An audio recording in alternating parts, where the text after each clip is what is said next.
The title of the story is Where the Wild Things Are. It's written and illustrated by Maurice, Sendak.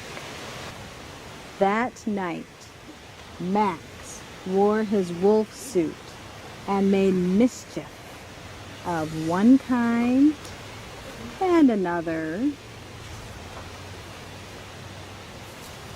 His mother called him Wild Thing, and Max said, "I'll eat you up." So he was sent to bed without eating anything.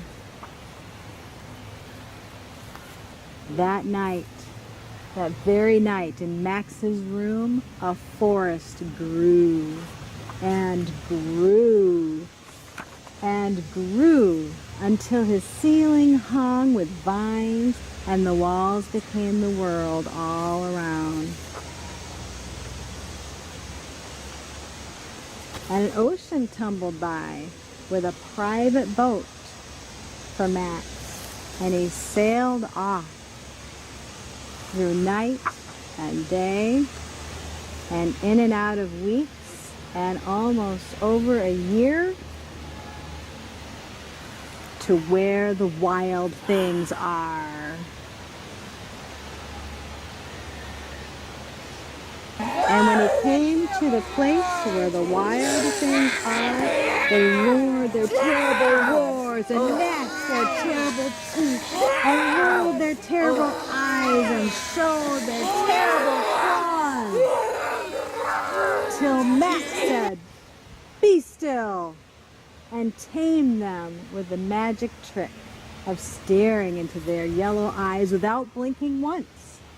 And they were frightened and called him the most wild thing of all, and made him king of all wild things.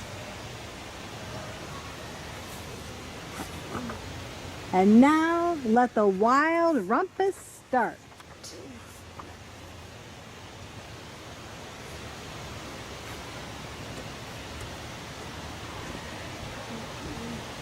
"Now stop," Max said, and sent the wild things off to bed without their supper.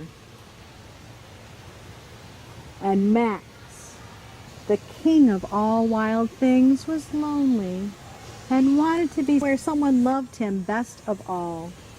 Then from all far away across the world, he smelled good things to eat. So he gave up being king of where the wild things are. But the wild things cried, "Oh, please don't go. We'll eat you up. We love you so." And Max said, "No." The wild things roared their terrible roars and gnashed their terrible teeth and rolled their terrible eyes and showed their terrible claws.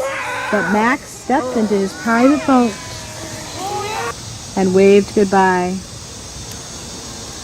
and sailed back over a year and in and out of weeks and through a day and into the night of his very own room, where he found his supper waiting for him. And it was still hot.